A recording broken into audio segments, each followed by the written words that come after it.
Salut les devins, c'est Saikyo, on a de tout nouveaux spoilers concernant l'épisode 118 de Dragon Ball Super. Vous vous rappelez, il y a quelques jours, on avait à peine juste le titre de l'épisode, qui en révélait déjà beaucoup, et maintenant on a le titre définitif, et aussi le synopsis qui va avec. Ça nous provient du magazine japonais Weekly Shonen Jump, et je remercie énormément Goveta15 pour sa traduction en anglais sur Twitter, et Inda de la chaîne Inda to the World pour sa traduction en français. Je vous mets le lien de toutes ces personnes en description si vous voulez aller les suivre. Vous avez bien remarqué qu'on est mercredi et donc on a les spoils avec un jour d'avance, donc je ne sais pas trop ce qu'il y a eu, je me suis pas renseigné à vrai dire, mais en tout cas c'est cool, on les a aujourd'hui. Ma review Boruto sera pour demain, et aussi le chapitre 30 est aussi en cours de préparation de review, donc ça sera demain, quelque chose comme ça, après-demain peut-être, voilà. Bon, en tout cas, cette semaine, ne vous inquiétez pas, ce dimanche 26 novembre, on a bien l'épisode 117 qui va arriver, avec le combat contre Ribrian, avec aussi Vegeta qui va tenter l'Ultra Instinct, mais là je vous parle de l'épisode de la semaine d'après, du 3 décembre, dans une dizaine de jours. Au niveau des visuels de ce spoil, vous les voyez bien, il n'y a rien de nouveau. On voit 3 vieilles images sur Piccolo, Gohan et Freezer. Ça nous apporte rien, mais en tout cas, ça vous donne déjà le ton de qui va être impliqué dans ces épisodes-là. Et du coup, je commence la lecture. Dragon Ball Super, épisode 118. La tragédie s'accélère, la disparition d'un univers. 3 petits points, point d'exclamation. Alors j'ai bien vérifié partout, tout le monde parle de disparition d'un univers au singulier. Mais quand même, gardez bien en tête que le singulier et le pluriel, c'est très difficile à distinguer depuis le japonais. C'est pas quelque chose que vous lisez en cherchant, comme en français, un S ou un pluriel. C'est quelque chose qui doit se comprendre avec le sens, vous voyez. Je dis ça parce qu'on sait très bien que l'univers 2 et l'univers 6 sont les deux meilleurs candidats potentiels pour se faire détruire. Donc je ne serais pas surpris de voir deux univers se faire péter, même si tous les spoils, absolument toutes les traductions en tout cas, nous assurent que ça sera un seul. Bon, confirmation que l'épisode sortira le 3 décembre 2017, et le synopsis nous dit « Le combat difficile de Gohan et Piccolo ». Gohan et Piccolo luttent quand les derniers guerriers de l'univers 6, Saoneru et Pirina, petite précision ce sont donc les Namek, les attaquent désespérément. Piccolo exécute un plan d'attaque que leur ennemi ne pourrait suspecter. Freezer cette semaine, déchaîné pour sa joie dérobée, Freezer essaie d'attaquer Zarbuto, Zarbuto c'est le Tsufull, et ses coéquipiers immobilisés.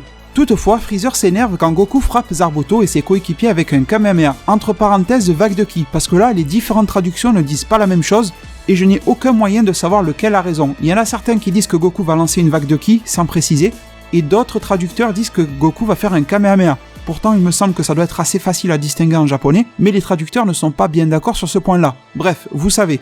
Et donc, après cette vague de ki, Kamehameha ou pas, Goku les éjecte hors de l'arène.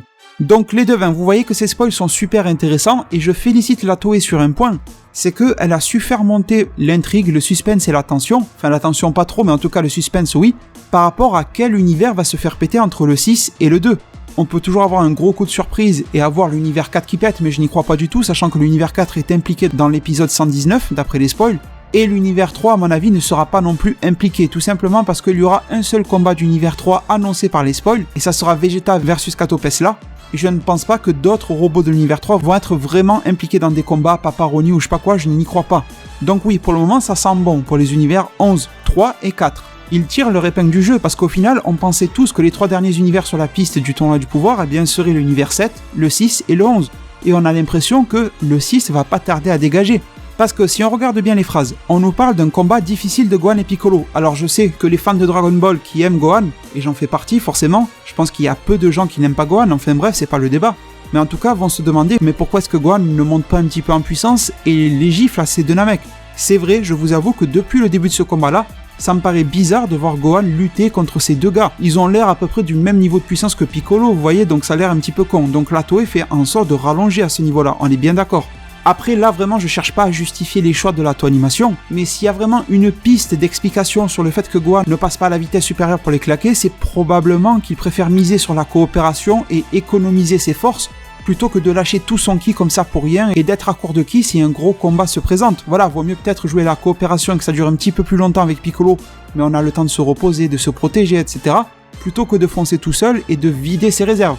Voilà, je dis pas que la Toei raisonne comme ça, je pense que la Toei essaye bêtement de rallonger ses épisodes, mais quand on lit ensuite, pour avoir des indices justement sur le fait que d'après moi, ça confirme toujours ma prédiction que je vous ai formulée depuis, je sais pas moi, 1 ou 2 semaines en arrière, j'ai pas la date en tête, mais en tout cas on nous dit que Gohan et Piccolo luttent contre ces derniers guerriers de l'univers 6, on nous précise bien que ce sont les deux derniers, il n'y a plus personne d'ultra balèze dans l'univers 6, à part si Saoneru et Pirina sont capables d'une fusion-assimilation de niveau similaire à celui de Kefura, mais j'en doute totalement. Le potentiel des Namek, même s'ils proviennent de l'univers 6 et qu'ils ont un meilleur potentiel que ceux de l'univers 7, ne peut pas être aussi développé que celui des Saiyans de l'univers 6. Et surtout, dans cette phrase-là, on nous dit que pendant ce temps, Saonero et Pirina les attaquent désespérément. Il y a le mot du désespoir. Ça veut dire que les attaques de Saonero et Pirina sont toujours contrées, il y a toujours une contre-attaque qui est faite, il n'y a rien qui passe en fait. Pour moi, c'est ça, des attaques désespérées, c'est que les deux mecs se sentent seuls sur le ring du tournoi du pouvoir, malgré la fière promesse qu'ils ont formulée à Ciampa en épisode dernier. Mais aussi, ils doivent se rendre compte que le mur formé par Gohan et Piccolo est incassable, vous voyez, c'est ça le souci. Donc, combat difficile pour Gohan et Piccolo, mais combat impossible, j'ai envie de dire, pour Saonero et Pirina. Ça a l'air d'être ça, le fin fond de l'histoire. Donc, on nous dit que Piccolo exécute un plan d'attaque que leur ennemi ne pourrait suspecter. Alors là, je vais pas vous sortir des conneries à vous dire « ouais, il va faire ça, il va faire ça ». Avec les éléments qu'on a, j'ai strictement aucune idée de quel est le plan de Piccolo. Je vais pas vous mentir pour faire le beau sur YouTube. Étant donné que la situation n'est pas désespérée pour le moment du côté de Gohan et Piccolo, j'ai du mal à croire que Piccolo va décider de se sacrifier pour emporter les deux gars avec lui. Je sais que certains vont me dire « oui, mais on sait qu'en épisode 119, il va y avoir un éliminé côté univers 7 ». Moi, pour le moment, je pense toujours que ça sera C18, on va en parler après, mais je sais que beaucoup pensent que ça sera Piccolo. Donc je pense que Piccolo suivra après C18, mais que ce n'est pas Piccolo qui va se faire éliminer maintenant. Et d'ailleurs, la réponse justement à votre question, pourquoi est-ce que Gohan n'y va pas plus fort, etc., je pense que vous aurez du Gohan comme vous l'attendez, c'est-à-dire le Gohan un petit peu badass, fort puissant, tout ça, une fois que Piccolo sera éliminé. Je pense vraiment que tant que Piccolo est sur ce ring du tournoi du pouvoir, Gohan ne pourra pas briller. C'est vraiment dommage, mais je suis convaincu que ça sera comme ça, malheureusement. Donc après, le plan de Piccolo peut s'appuyer sur pas mal de choses. Il peut mettre à profit la puissance de Gohan, forcément, vous en doutez, mais Piccolo aussi a pas mal de techniques spéciales. Des techniques qui peuvent handicaper ses adversaires. Alors le problème pour Piccolo, c'est que ses adversaires connaissent les capacités de son corps, le bras extensible, devenir géant, enfin voilà. Tout ça, ils savent à quoi s'attendre. Donc les propriétés de Namek en soi, Piccolo ne peut pas forcément s'appuyer là-dessus. Mais après, Piccolo a des techniques très sympas, le clonage par exemple, vous voyez, créer des leurres, etc. Il peut même faire croire grâce à un clone qui va se sacrifier et emporter les deux avec lui alors que ce sera juste un clone qui l'a pété là-dedans. Sachant que les deux adversaires en face attaquent de manière désespérée. Et ça en veut dire long aussi sur l'état d'esprit et sur la précision de leurs coups. Ça veut très sûrement dire que ces gars-là, par désespoir, ils vont attaquer très fort, très vite, mais ils vont attaquer de manière très imprécise. Quand vous êtes désespéré, vous paniquez, vous stressez, et vous faites pas les choses bien comme il faut, vous tremblez un petit peu, il y a l'adrénaline, ce genre de choses. Alors des fois l'adrénaline c'est bien, mais quand vous êtes désespéré, c'est pas forcément bon. Donc ça sent très mauvais pour ces deux Namek, et ça sent surtout très mauvais pour Ciampa et son univers 6. Donc clairement j'y reviens, et je suis toujours dans le même état d'esprit. Faire détruire l'univers 6 est une très belle prise de risque, et je pense qu'elle sera payante et qu'elle va apporter énormément de bonnes choses au niveau du scénario.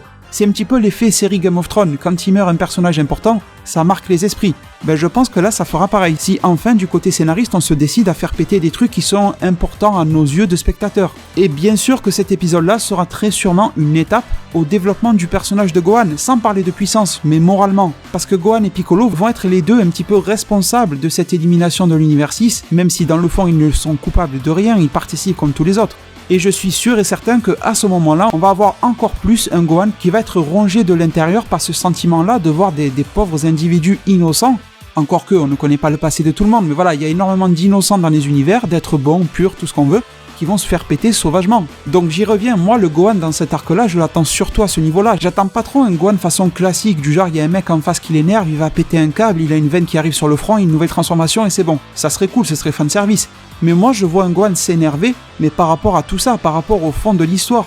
Celui qui devrait remuer justement le fond de scénario de cet arc-là, c'est Gohan. Donc si vous voulez mon ordre des choses, je vois une destruction de l'univers 6, à la suite de ces événements-là, et comme le dit la fin du synopsis, eh bien l'univers 2 va énormément souffrir parce qu'ils vont au moins perdre Zarbuto, Zirloin et Rambara, et peut-être même Rosie, mais je pense que Ribrianne va encore rester quelques épisodes, et c'est elle justement qui va faire en sorte que l'univers 2 poursuive dans le tournoi du pouvoir. À la suite, je vois une élimination de C18, ensuite destruction de l'univers 2. Entre-temps, élimination de Piccolo. Ça m'a l'air plutôt cohérent comme ça. Dites-moi en zone commentaire ce que vous pensez de cet ordre-là. Mais je pense que tout ça va se produire dans les prochains épisodes. Ça va pas prendre 4 ans à se développer, je pense, tout ça. Même si, attention, méfiance, parce que Ribrianne, les auteurs la gardent énormément dans ce tournoi du pouvoir-là. On sait qu'elle va avoir une nouvelle transformation en épisode 117. Elle est adorée au Japon, mais en France et côté Occident, de toute façon, elle est détestée. Donc voilà, les Japonais misent sur Ribrianne et ils risquent de miser sur elle bien plus longtemps qu'on puisse le penser. Attention à ça. En tout cas, maintenant, dernière partie de ce spoil-là, Freezer cette semaine. Et ça répond peut-être à la question que je vous posais hier. Vous vous souvenez, dans mon analyse de preview de l'épisode 117, je l'ai posté tard dans la nuit, donc si ça vous intéresse et que vous avez raté la notification, etc., je vous mettrai le lien en description. je le mettrai aussi à la fin de cette vidéo-là, et je le mettrai en commentaire épinglé, comme ça vous pouvez pas la rater. Et bien dedans, je vous posais une question. Je vous disais, écoutez, j'ai pas envie de vous emmerder de faire le forceur, mais est-ce que Freezer ne va pas être celui qui va venir sauver Goku ? Parce que rappelez-vous que dans la preview, on voit très bien que Goku va se faire attaquer par Rosie et Ribrianne, mais va se faire sauver par C17 et C18, mais Rambara, Zarbuto et Zirloin vont venir défoncer Goku. Et Goku n'a personne pour le sauver, parce que Gohan Piccolo contre les Namek, et Vegeta se bat contre Kato Pesla et tente l'Ultra Instinct. Donc il semble, même si c'est pas confirmé à 100% ici, que ça sera quand même Freezer, parce qu'on nous parle de Freezer, et on nous dit que Freezer essaie d'attaquer Zarbuto et ses coéquipiers immobilisés. Alors vous allez me dire par quoi est-ce qu'ils sont immobilisés ? Et j'ai envie de vous dire, rappelez-vous de l'attaque de télékinésie de Freezer, je vais vous afficher une image maintenant. Vous vous rappelez bien que grâce à cette attaque-là, Freezer est capable d'immobiliser son adversaire, donc ça correspond tout à fait à l'immobilisation de Rambara, Zarbuto et Zirloin. Et en plus, on se rappellera aussi, par exemple, du Freezer qui est capable de manipuler des rochers, de faire entrer en collision la personne immobilisée avec ces fameux rochers, et ça peut marcher aussi avec une attaque de ki ou peu importe. Donc d'après ces spoils, il semble que ma question d'hier trouve sa réponse. Freezer va sauver Goku, et surtout je suis en train d'en déduire que Freezer va se mettre à torturer ses ennemis. Parce qu'en fait, il y a une chose qui me fait penser à tout ça, et je vais vous expliquer mon raisonnement. Si Freezer vient sauver Goku, pourquoi est-ce que Goku va frapper des ennemis qui l'attaquent, qui l'ont encerclé, alors qu'il vient de se faire sauver ? Tant mieux, il y a un coéquipier qui m'aide, alors je conserve mon énergie, je récupère un petit peu, je souffle, et je laisse Freezer faire. C'est mon ennemi du passé, et c'est toujours un méchant, mais là il est venu me sauver, donc tant mieux. Donc je pense que c'est la gentillesse et le cœur de Goku qui vont faire que Goku va attaquer ses ennemis. Tout simplement parce que Freezer va arriver et va passer un petit peu le temps, je pense, en faisant en sorte de torturer les fameux 3 ennemis qu'il a là, en particulier Zarbuto, qui est le Tsufull. Et ce qui est assez drôle dans ce tournoi, c'est que Freezer, il a torturé un Saiyan, c'est-à-dire Kabe, bon il a pas trop torturé, mais en tout cas il l'a éliminé. Il a torturé pour de vrai le Yardra, et là il va torturer le Tsufull. 3 races par rapport auxquelles il a de gros conflits, une grosse haine, où il a voulu les coloniser, ou ce genre de choses, où une colonisation était prévue. Je pense par exemple au Yardra, vous voyez, ça nous avait été dit dans Dragon Ball et l'anime Dragon Ball Z, dans les deux.